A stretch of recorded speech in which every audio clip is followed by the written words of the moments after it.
और बड़ी खबर आपको यूपी से बता दें, हरदोई में 50,000 का इनामी ढेर किया गया। अपहरण और हत्या का आरोपी था शहनूर। मासूम को किडनैप कर 7 लाख रुपए उसने मांगे थे। मासूम की रेप के बाद उसने हत्या कर दी थी। अब फिलहाल इसे पकड़ा गया है।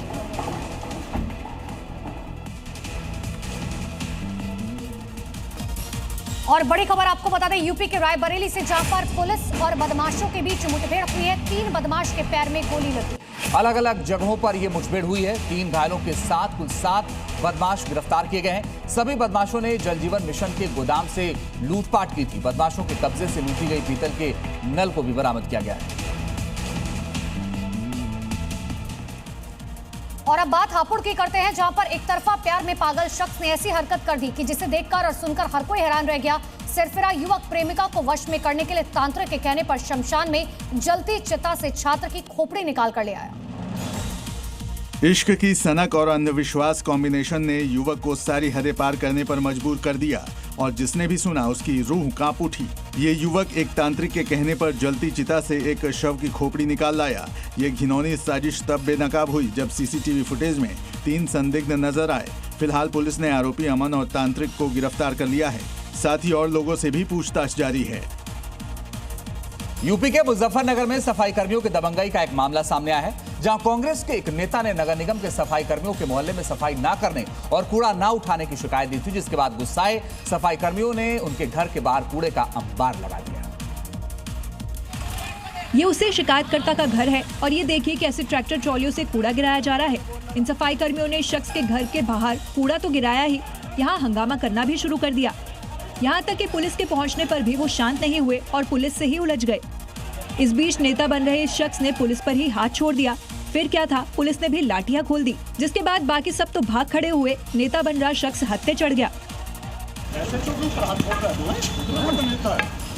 पुलिस के एक्शन के बाद सभी होश में आ गए और वहां से कूड़ा उठा ले गए। और अब बात नोएडा की करते हैं, जहां ऊंची ऊंची सोसाइटीज की सुरक्षा करे सुरक्षाकर्मी खुद सुरक्षित नहीं है। यहाँ एक महिला की दबंगई देखने को मिली, जिसने न सिर्फ गार्ड से बदतमीजी की बल्कि उसके साथ धक्का मुक्की भी की।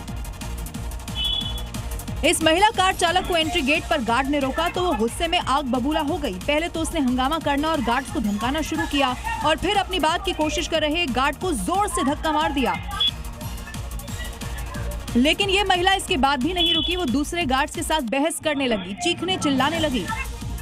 उस वक्त 3 गार्ड मौके पर खड़े थे, लेकिन उन्होंने इसके बाद भी संयम बनाए रखा। इस बहस में उनका साथ देने एक दूसरी महिला भी पहुंच जाती है। इस घटना ने बेहद कम तनख्वाह पर काम कर रहे इन गार्ड्स के सम्मान पर नई बहस छेड़ दी। और अब देखते हैं क्राइम से जुड़ी 5 बड़ी खबरें।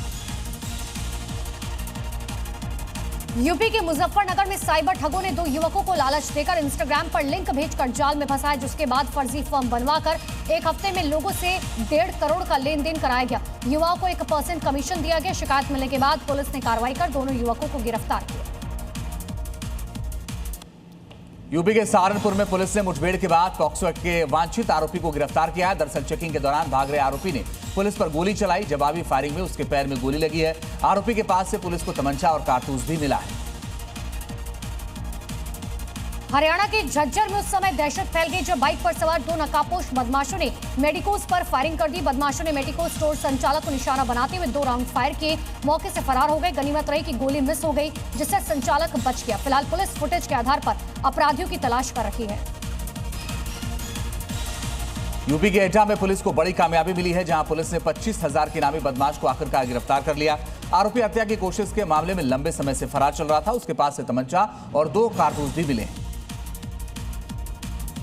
पंजाब के फाजिलका में ढाबे पर बिना नंबर की बाइक रखने को लेकर हुए विवाद ने हिंसक रूप ले लिया।